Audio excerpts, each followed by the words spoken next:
안녕하세요. 반갑습니다. 리치파카입니다.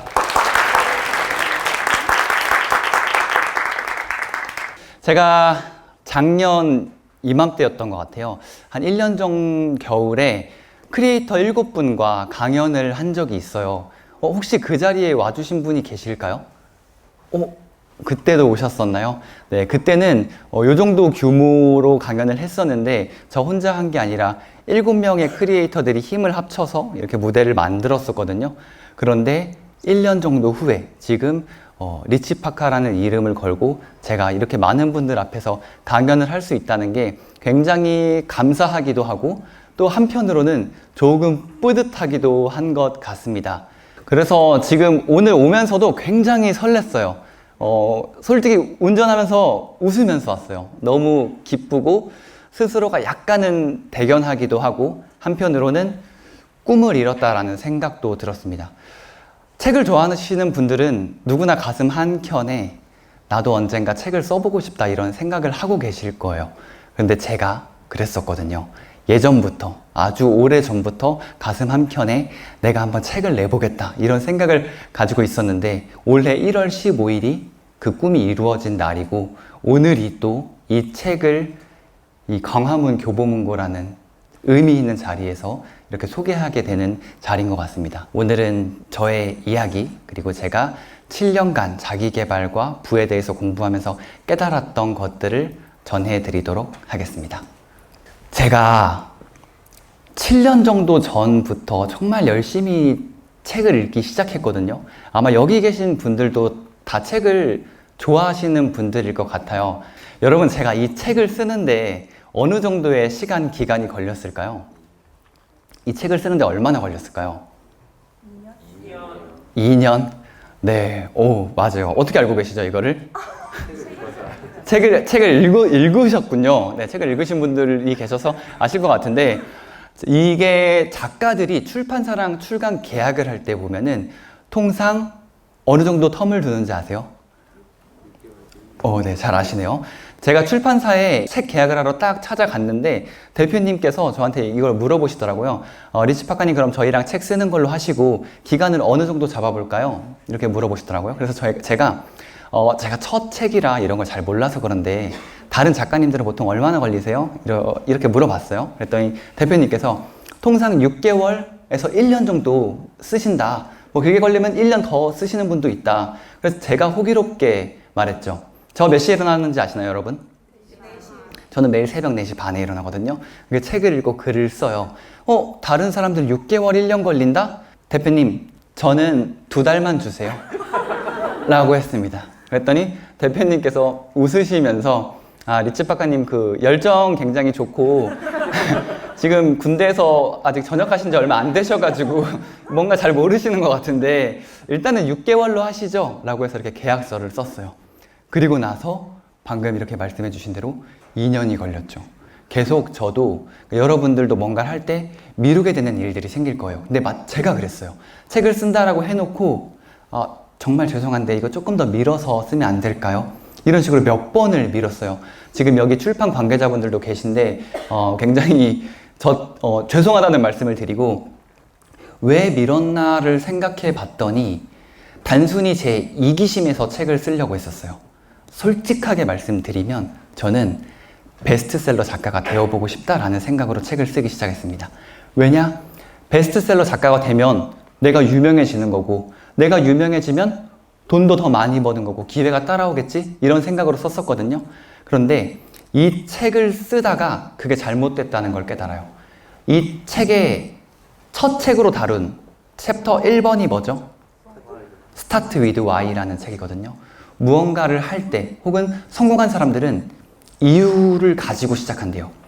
뭘 할까가 아니라 왜 하는지로 시작한다는 거죠. 그런데 저에게 그 Why는 대의 명분이 아니었어요. Start with Why에서 말하는 그 Why는 단순히 왜가 아니라 대의 명분을 말합니다. 내가 이걸 만듦으로써 이걸 함으로써 세상에 어떠한 가치를 전하겠다 혹은 누군가에게 도움을 줘야겠다 이런 뜨거운 가치가 저는 없었어요. 나 베스트셀러 작가 돼야지. 단순한 이기심. 그래서 이 책을 쓰다가 스스로 머리를 띵하니 맞은 거죠. 이거 안 되겠다. 내가 이렇게 쓰는 게 맞나? 라는 생각을 고쳐 먹습니다. 그럼 나는 이 책을 왜 쓰는가? 생각을 곰곰이 해봤는데 여기 제목에도 있듯이 저는 흙수저였거든요. 그런데 흙수저인 사람도 성공할 수 있을까? 부자가 될 수 있을까? 혹은 나의 과거보다 더 어려웠던 사람도 분명 있겠지? 지금도 더 어려운 사람도 있겠지? 그러면 그런 사람들을 위해서 책을 쓰자. 그 사람들 단 한 명이라도 그런 분들의 삶을 바꿔보자라는 생각으로 책을 쓰기 시작했고 갑자기 밀리던 그 책에 불이 붙었습니다. 거의 웃으면서 썼어요. 너무 행복해서 내가 이 책을 내면 그 사람에게 도움이 되겠지? 라고 가상인물까지 2명 정해놓고 쓰기 시작합니다. 그랬더니 그 생각을 가지고 2달 만에 원고가 최종 완성이 되었고 이렇게 책으로 나올 수 있었어요. 그래서 여러분들도 무언가를 하실 때 항상 왜 하는지 그 왜는 단순한 why가 아니라 대의 명분으로 한번 해보시면 좋겠다는 말씀을 전합니다. 이 3명의 공통점이 있습니다. 뭘까요, 여러분? 안경 썼다고요? 네. 오늘 강의의 주제는 안경을 쓰면 눈이 나빠진다. 이런 거, 책을 읽으면 눈이 나빠진다. 뭐 이런 건 아니고요. 어떤 다른 공통점들이 있지 않을까요? 네? 웃고 있다. 책벌레. 네, 정답입니다. 이 3명의 공통점이 부자나 성공한 사람은 아닌 것 같아요. 왜냐하면 이 왼쪽의 2 인물은 세계적으로 유명한 굉장히 큰 부와 성공을 거머쥔 인물이고 저는 이제 막 시작하는 새싹일 테니까요. 하지만 공통점이 있습니다. 이들은 책을 좋아하고 책을 믿습니다. 그리고 책을 읽고 실행하면서 자신이 원하는 것들을 이루러 나아갑니다. 저는 이 둘이 얘기했던 말을 그대로 믿기로 했어요. 과연 독서를 많이 하면 부자가 될 수 있을까? 이 의문에 저는 예스를 던진 거죠. 여러분들께 한번 여쭤보고 싶어요. 여러분들 솔직히 책을 읽으면 부자가 된다 이런 말은 들어보셨을 텐데 나는 이 말을 믿는다. 손 한번 들어봐 보실래요? 한 3분의 2 정도는 믿으시는 것 같아요. 저도 조금 반신반의했었는데 일단은 믿어보기로 합니다. 왜 이걸 믿게 되었는지 그런 것들은 뒤에서 조금 더 자세히 설명을 드리겠지만 10년 정도 전부터 책을 읽기 시작했고 7년 전부터는 책에 그야말로 미치기 시작했어요. 시간 날 때마다 읽고 그냥 제 일상이 책으로 뒤덮였죠. 그래서 여기 보시듯이 이렇게 많은 책들, 특히나 부자, 성공한 사람들이 쓴 책들을 닥치는 대로 읽기 시작했습니다. 오늘의 이야기입니다. 책을 7년간 미친 듯이 읽으면 어떻게 되는지 이것뿐만 아니라 저는 책을 읽고 항상 실행을 합니다. 책을 한 권 읽으면 책이 정말 좋다. 다음 책 읽어야지가 아니라 책을 읽으면 항상 부딪혀요. 되든 안 되든. 그 책에서 가장 와닿았던 부분들을 한 3가지 아래로 추립니다. 아까 노트도 선물로 드렸는데 그 노트에 내가 할 일들을 쭉 써요. 그리고 나서 결과가 어떻든 일단 해봅니다. 그리고 하고 나서 다음 책으로 넘어가죠.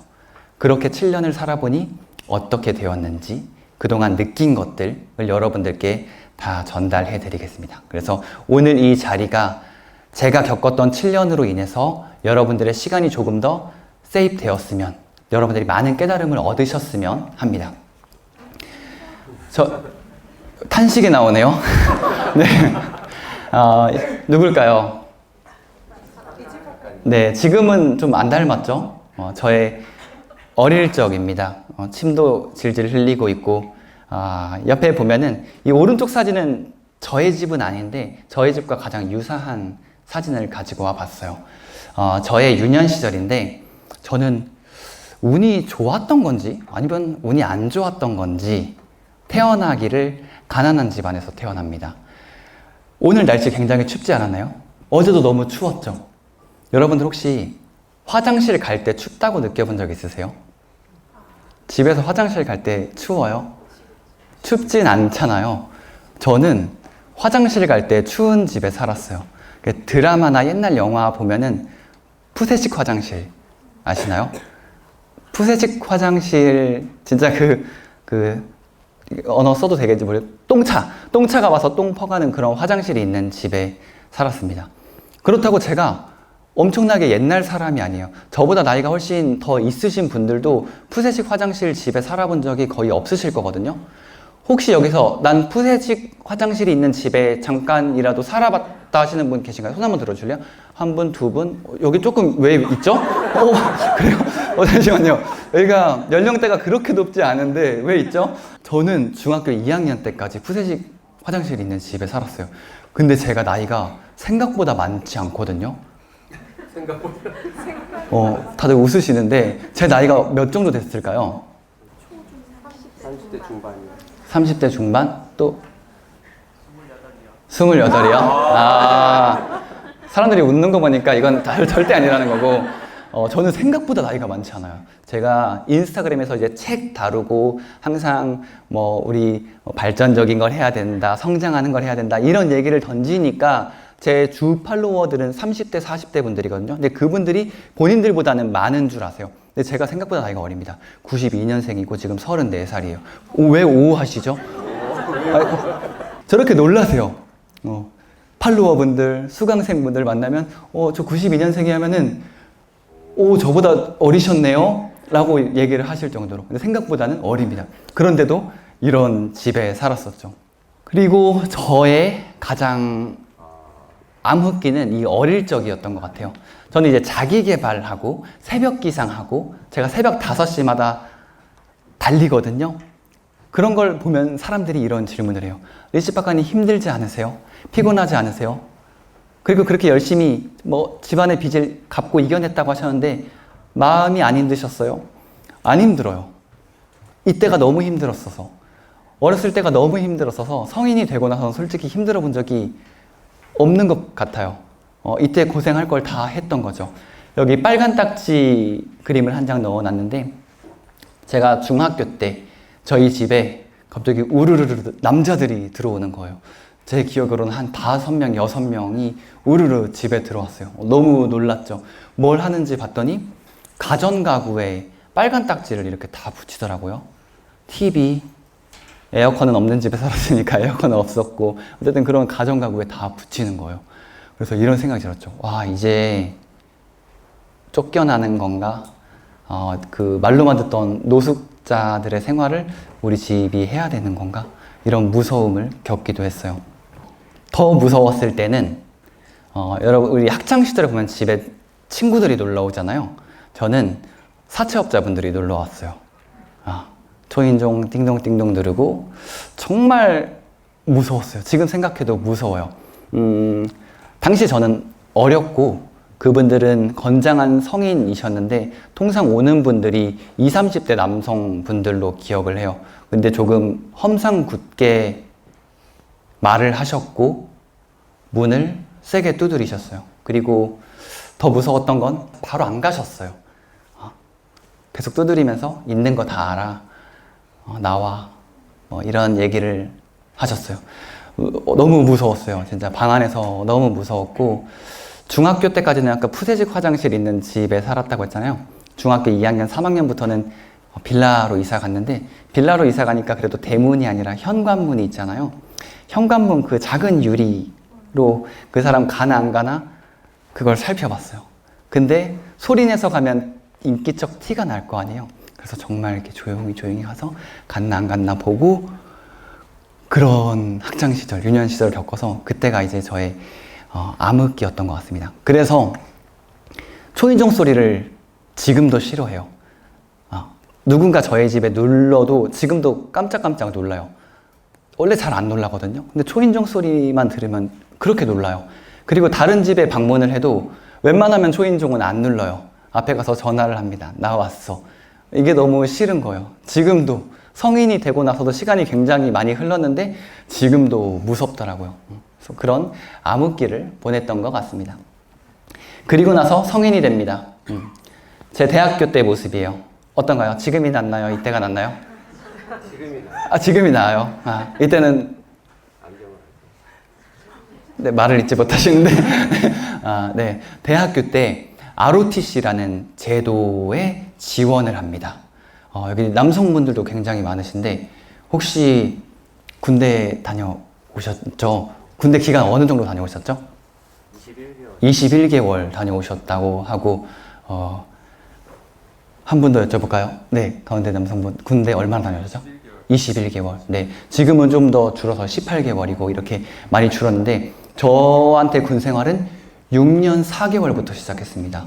왜냐면 ROTC라는 제도가 2년 4개월인데, 군장 학생이라는 제도를 지원하면 군 생활을 4년 더 하는 대신 장학금이 나왔어요. 집안이 어려워서 학비를 내고 그걸 생활할 여력은 안 됐었거든요.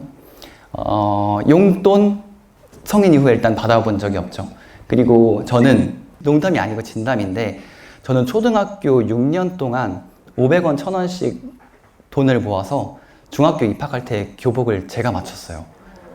부모님이 너무 힘들어하는 걸 아니까, 부담되는 걸 아니까. 그리고 나서 중학교 3년 동안도 돈을 모으고 모아서 고등학교 올라갈 때 교복을 제 돈으로 했어요. 왜냐면 집이 어려운 걸 아니까 그 당시 제 기억으로는 20만 원 정도 하거든요, 교복이.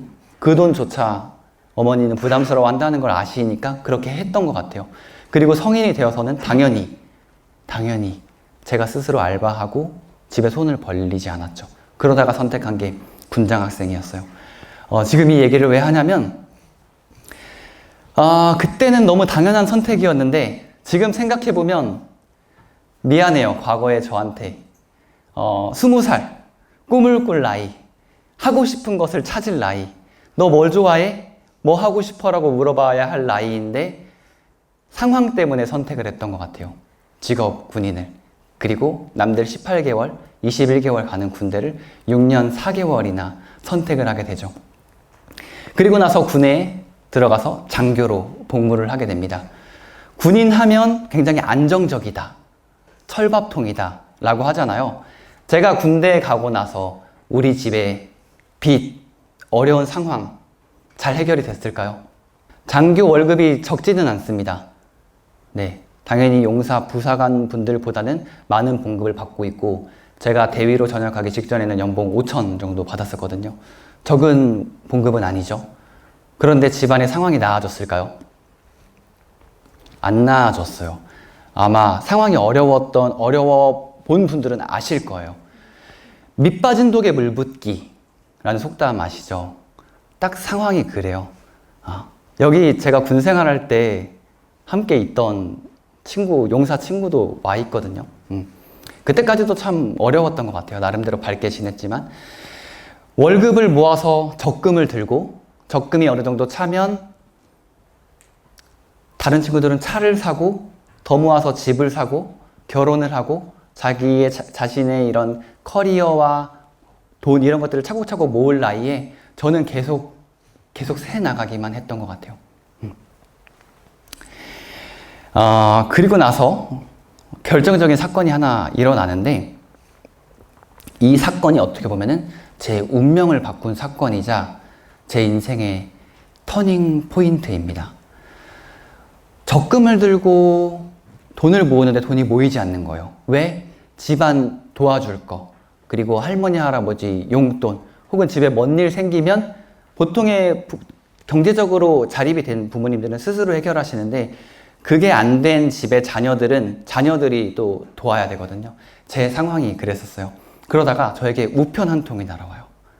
군대에 있을 때 우편 한 통. 어떤 우편이었을까요? 군대에 있으니까 뭐 여자친구 편지? 아쉽게도 그런 건 아니었어요. 저한테 고소장이 날아와요. 처음에 고소장을 딱 받고 나서 진짜 손발이 떨렸어요. 이게 뭐지? 순간 무슨 생각이 들었냐면 감옥 가는 건가? 잘은 몰랐어요. 그런 거 잘 몰랐는데 고소가 들어온다는 것도 처음 저희 경험이었고 들어본 적조차 없었거든요. 그런데 저에게 고소장이 날아와요. 그래서 손발을 떨면서 이걸 어떻게 해야 되나 이렇게 좀 알아보니까 변호사를 선임해야 되더라고요. 제가 잘못해서 온 그런 고소장은 아니었어요. 저 착하게 생겼나요? 나쁘게 생겼나요? 착하게 생겼어요? 감사합니다. 네, 살면서 뭐 엄청나게 천사처럼 살았다? 이건 잘 모르겠지만 그래도 남한테 해를 끼치면 절대 안 된다 나쁘게 살면 안 된다. 이런 생각으로 살아갔거든요. 근데 이 고소장은 알고 보니까 아버지의 빚 때문에 저에게 온 고소장이었어요. 어떻게 해결을 해야 되는지 알아보니까 변호사를 선임해야 한다고 하더라고요. 변호사. 그런데 변호사 선임비가 얼마일까요? 그분이 대신 저를 대신해서 출석을 해서 변론을 해주고 하는 그 비용이 어느 정도 될까요? 400? 변호사 선임 비용 얼마일까요? 아시는 분? 1000만 원? 500? 300? 네. 당시 400만 원이라는 돈이 필요했어요. 여러분들한테 400만 원은 작은 돈인가요? 큰 돈인가요? 여러분들께도 큰 돈이에요. 이 당시 저에겐 너무나 큰 돈이었어요. 그래서 변호사를 선임해야겠다. 그런데 형도 직장 생활을 하고 있었고 이제 막, 그리고 어머니도 뭔가 일을 하고 있었지만 그들이 이 돈을 내기에는 좀 마음이 많이 무겁겠다라고 생각해서 제가 이걸 내기로 해요. 그리고 나서 은행을 찾아가죠. 돈을 인출하려고. 그런데 제 통장에는 돈이 많지 않았어요. 적금을 통해서 모으긴 모았었거든요. 근데 제가 이 일이 있기 6개월 정도 전에 적금을 이미 한번 깨서 형이랑 아버지 빚 일부를 갚은 상황이었어요. 5개월 차였던 것 같아요. 500만 원이 있었거든요. 100만 원씩 모아서. 그리고 나서 적금을 은행 창구 가서 깨달라고 딱 말씀을 드리고 적금을 깨고 400만 원을 보냈습니다. 여기 의정부 국민은행에서요. 그리고 국민은행에 나와서 딱 하늘을 봤는데 눈물이 핑 돌았어요. 정말 막막하더라고요. 왜 막막했냐면 나는 진짜 이 밑빠진 독에 물 이렇게 붓다가 평생을 이렇게 가난하게 살겠다. 나는 정말 끝도 없이 이 가난의 굴레에서 벗어나지 못하겠다라는 생각을 했어요. 근데 여기서 주저하지 않고 이때 결심합니다. 오케이, 나 가난 탈출해 볼래. 나 부자가 돼 볼래. 라고 이때 선언을 해요. 그래서 이 사건이 어떻게 보면은 최악의 상황이기도 하지만 최고의 순간이었던 것 같아요. 이때부터 부자를 꿈꿨으니까. 그리고 나서 자기계발과 부동산 공부에 미치기 시작합니다. 부동산 관련된 책을 하나하나, 자기계발서 하나하나 사서 읽기 시작하고요. 당시에 제가 타던 차, 중고로 산 K3인데 이 차를 타고 전국 방방곡곡을 열심히 돌아다닙니다. 그리고 나서 그렇게 2년을 정말 열심히 해요. 얼마나 열심히 했었냐면 남자분들 군대 갔다 오신 분들은 당직 근무라는 걸 아실 거예요.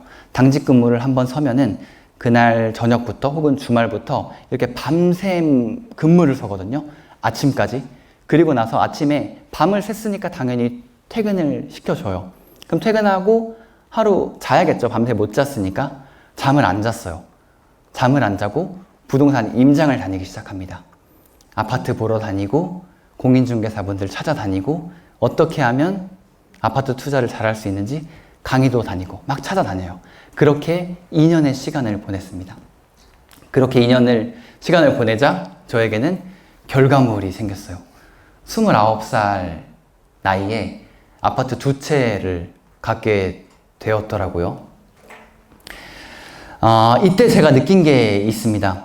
아파트를 투자를 해서 이 아파트가 뭐 올라서 기분이 좋다? 그런 것도 있었어요, 물론. 아파트를 샀는데 처음엔 막 오르더라고요. 투자한 아파트가 다음 달에 1000만 원, 그 다음 달에 또 1000만 원 계속 이렇게 오르는 거예요. 순간 무슨 생각을 했냐면 나 이러다가 진짜 부자 되겠다. 근데 마이크 타이슨, 전설의 복서 이런 말을 했죠. Everybody has a plan until they get punched in the face. 이게 무슨 뜻일까요? 누구나 그럴싸한 계획은 가지고 있다. 언제까지?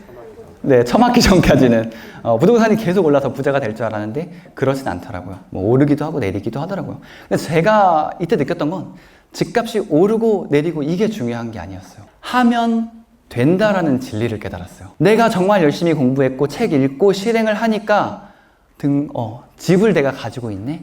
이 결과물, A라는 걸 하면 뭔가 또 다른 결과물이 생기는구나 이걸 깨달았던 때예요.